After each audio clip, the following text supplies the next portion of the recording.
Hello tout le monde, j'espère que vous allez bien. Alors aujourd'hui, je vous propose cette vidéo patronage. C'est le patronage d'une robe traditionnelle africaine. Alors je dis africaine, mais je ne suis pas sûre qu'on la porte dans tous les pays d'Afrique.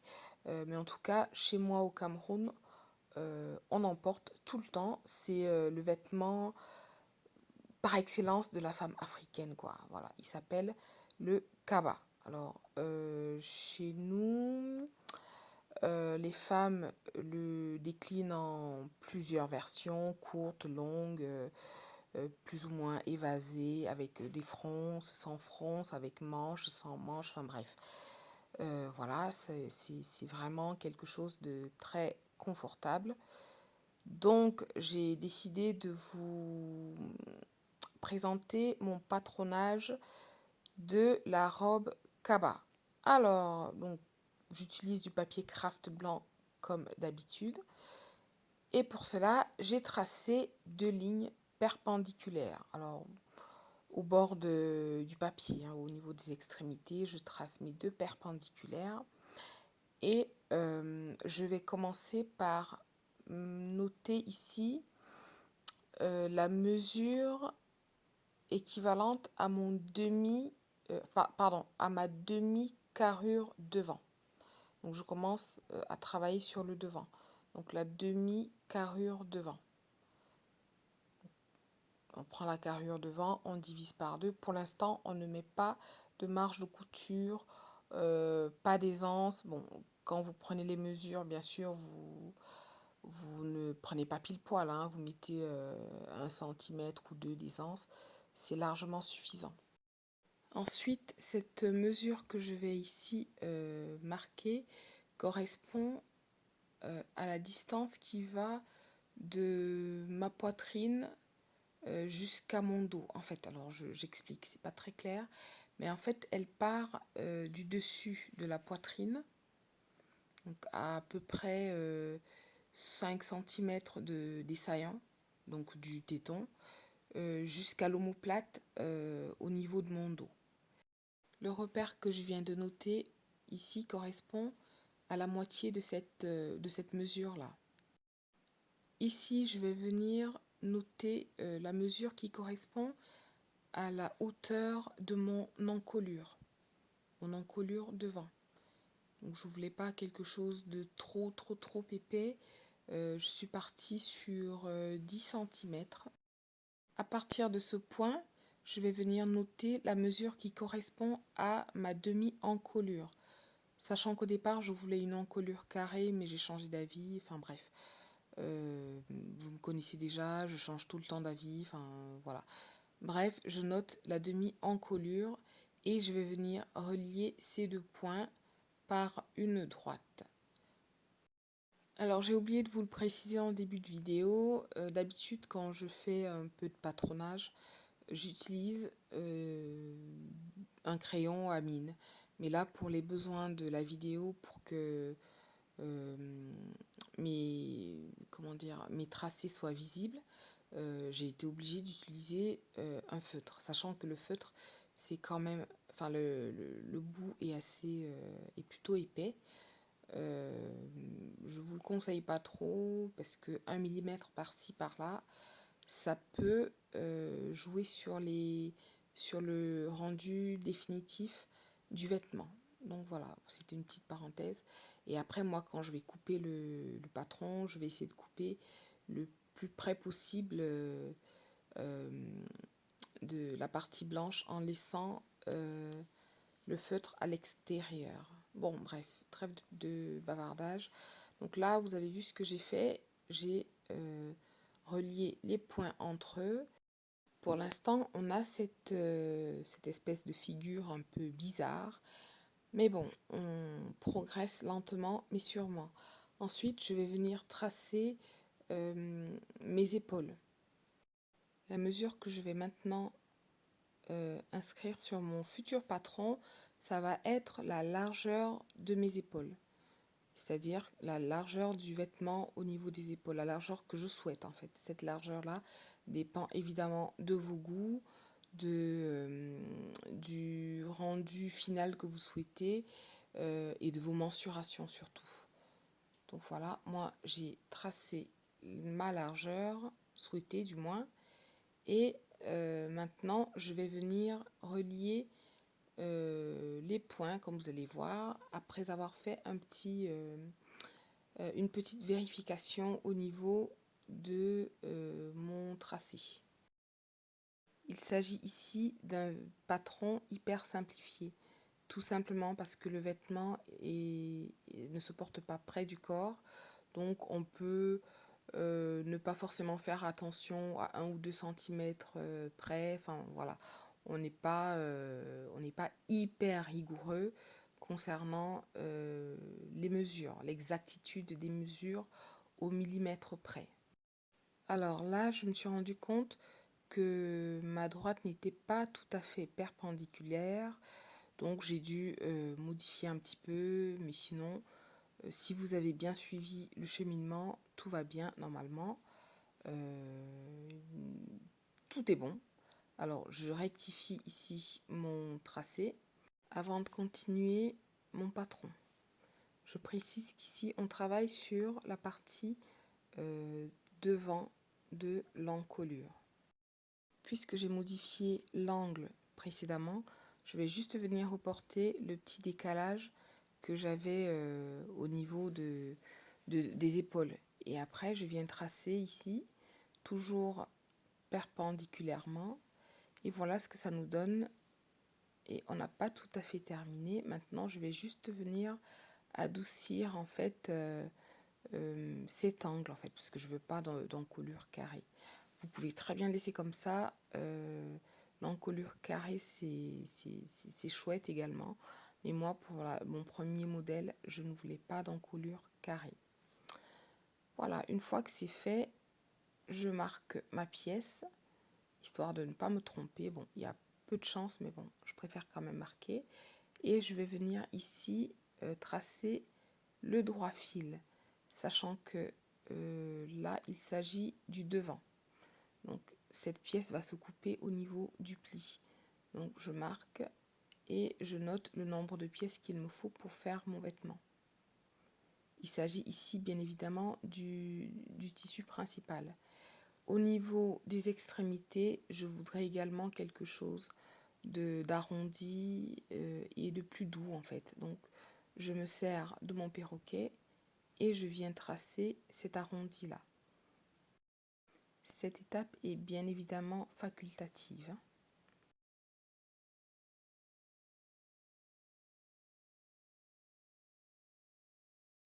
Au niveau des épaules, je vais venir enlever un demi-centimètre pour que le vêtement soit, enfin pour qu'il y ait un meilleur tombé. Alors moi je le sais parce que j'ai les épaules légèrement étroites, donc je préfère enlever un demi-centimètre pour que le vêtement tombe mieux. Après ce n'est pas du tout obligatoire, et moi j'ai fait une toile avant, donc je sais à peu près combien de centimètres je dois enlever pour que le vêtement tombe mieux. Donc voilà, une fois que j'ai tracé ça, mon patron est terminé. Je vais maintenant m'attaquer au dos. Pour le dos, le procédé est exactement le même, enfin à peu de choses près.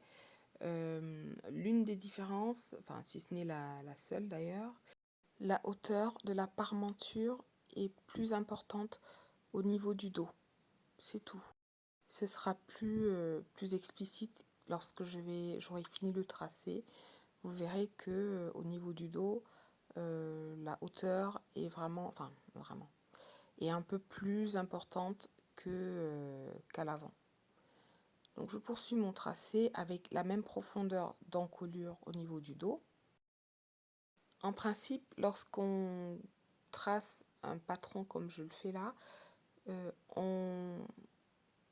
comment dire ça, les pièces en fait se touchent au niveau des côtés.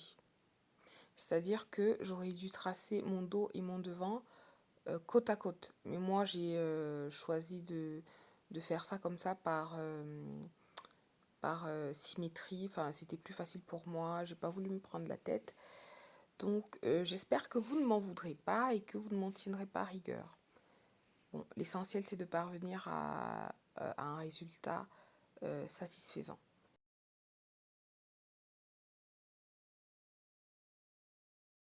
Je continue mon tracé. Je vais venir ici ajuster la hauteur de ma parmenture d'eau, juste de quelques millimètres avant de continuer le tracé. Ensuite, je vais venir marquer la demi-carrure d'eau, toujours sans valeur de couture.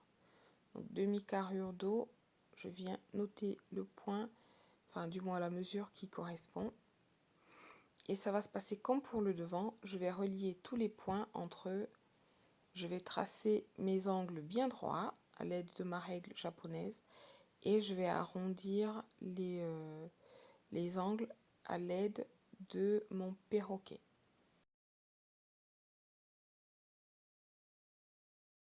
Comme vous pouvez le voir, c'est vraiment un patron qui est hyper simple à faire. Il n'y a pas de pince, il n'y a pas de calcul hyper compliqué. Enfin voilà, c'est vraiment très très simple à la portée des débutants. Ce modèle ira aussi bien aux adultes qu'aux petites filles et c'est un modèle qui est vraiment, enfin voilà, vous êtes à l'aise dedans, c'est hyper pratique pour les jours de chaleur et comme j'ai dit, vous avez plusieurs options au niveau des longueurs, vous pouvez même en faire une tunique et porter avec un legging, enfin voilà, c'est vraiment un modèle hyper pratique et très confortable.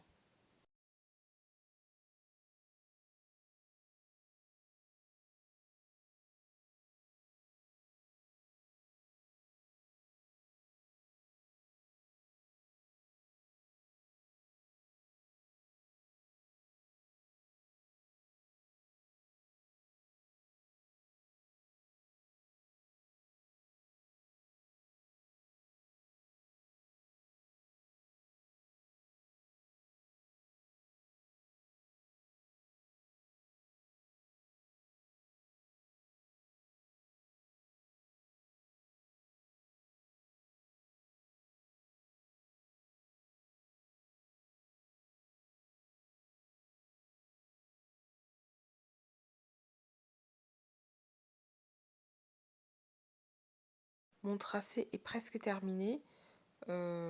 Étourdi comme je le suis, j'ai juste oublié d'arrondir les angles au niveau de l'encolure d'eau, mais bon, je vais m'en rendre compte et je vais rectifier le tir, mais sinon, le tracé est terminé, on découpe. Alors, vous pouvez décider d'inclure ou pas les marges de couture. Moi, je ne l'ai pas fait.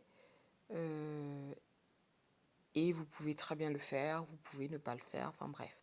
Vraiment comme bon vous semble.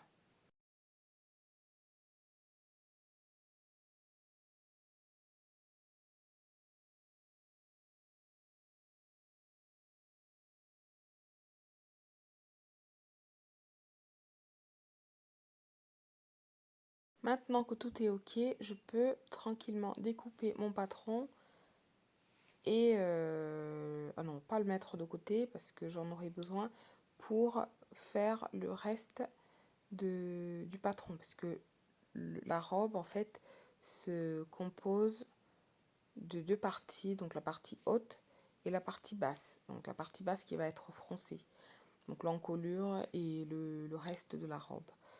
Bon, donc la deuxième partie est comment je veux dire, est facultative parce que vous pouvez très bien juste vous servir de l'encolure directement sur le tissu pour tracer le bas de la robe. Vous n'êtes pas obligé de faire un patron que vous poserez sur le tissu par la suite et tout ça. Mais bon, moi je l'ai fait, donc si vous voulez le faire, si ça vous intéresse, restez jusqu'à la fin de la vidéo. Alors pendant que je découpe tranquillou mon petit patron, j'en profite pour vous demander à vous, mes très chers spectateurs, téléspectateurs, de bien vouloir me laisser des petits likes, des petits pouces en l'air, des petits commentaires. C'est gratuit, ça ne vous coûte absolument rien. Ça ne vous coûte rien. Et ça fait toujours plaisir à nous, les créateurs de contenu, de voir que on a reçu un pouce en l'air, on a reçu un commentaire. Euh, voilà, ça nous encourage et ça nous permet d'adapter aussi nos contenus, de voir ce qui vous plaît moins, enfin voilà. Autre chose, c'est que grâce aux statistiques de YouTube, eh ben, j'ai découvert que plus de 90% de mes spectateurs, dont de mon audience, étaient des spectateurs que moi j'appellerais en vadrouille, c'est-à-dire que ce sont des personnes qui ne sont pas abonnées à ma chaîne, mais qui consultent, voilà, qui regardent mon contenu assez régulièrement, qui ne me laissent même pas de like, enfin voilà, qui vraiment se comportent comme des étrangers, alors que moi je vous considère comme, je nous considère, pardon, comme une grande famille. Donc, qu'est-ce qu'on fait quand on est en famille? Je vais vous donner le guide de bonne conduite du parfait spectateur ou téléspectateur YouTube. Alors, premièrement, on va liker la vidéo, on va commenter, on va partager et on va s'abonner et activer la cloche de notification. Voilà pour la petite parenthèse du guide du bon spectateur YouTube. On continue avec notre petit patron. Comme j'ai dit, cette partie est facultative. Quoi qu'il en soit, moi j'ai décidé de la faire. Donc vous allez juste regarder ce que je fais et je pense que ça devrait être clair. Je vais me servir des pièces que je viens de tracer pour faire un dos et un devant. Et puis finalement, je ne me servirai que du devant parce que au niveau des dimensions, notamment de la carrure dos et devant, je pense qu'au niveau de mes mensurations, il n'y a qu'1 centimètre de différence. Donc, je me suis dit que je pourrais rattraper ça avec les fronces. Donc, je ne me suis pas pris la tête. J'ai finalement fait juste le devant et je m'en suis servi pour construire le dos, pour tracer le dos sur le tissu lors de la couture. Alors, voilà comment je procède. Je commence par reproduire le contour inférieur de mon encolure devant jusqu'au point, en fait, alors ce point correspond au début du dessous de bras. Je ne sais pas comment s'appelle cette partie, de l'aisselle en fait, si vous voulez. Ça correspond au début du creux du dessous de bras. Donc cette mesure-là, je l'ai prise et je l'ai marquée là, à ce niveau.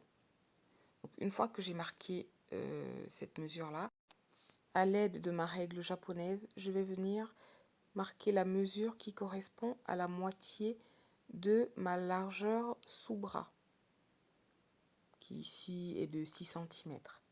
Donc je marque la largeur sous bras, comme vous pouvez le voir, à l'aide de ma règle japonaise. Voilà, une mesure un peu plus perpendiculaire. Et à l'aide du patron, je vais venir joindre ces différents points et ces repères que j'ai tracés précédemment.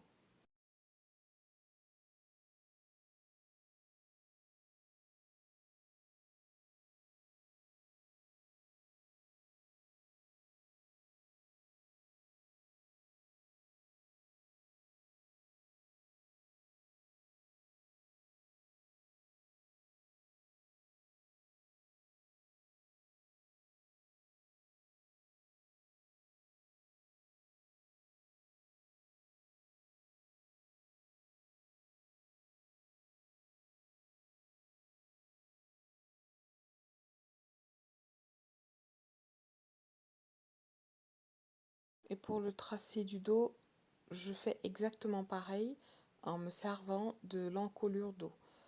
Cependant, comme j'ai expliqué, en fait, finalement, je n'ai pris que l'encolure devant, que la partie devant. Et ça a très bien fait l'affaire. J'ai pas eu besoin de me servir du patron du dos. Je parle bien de la robe, hein, pas de l'encolure. Donc voilà, mon patron est terminé. Je vais maintenant pouvoir tracer mon droit fil. Je vais couper effectivement ce patron au niveau du pli de mon tissu. Donc je marque le droit fil et la mention pli. Je découpe et mon patron est prêt et je vous donne rendez-vous pour la vidéo couture. À bientôt. Alors, merci pour tous vos soutiens, vos commentaires, vos likes. Merci pour ceux qui sont abonnés. Et comme je l'ai dit précédemment, n'oubliez pas le guide du bon téléspectateur. En fin de vidéo, je vous laisse un aperçu de la robe cousue. Allez, ciao!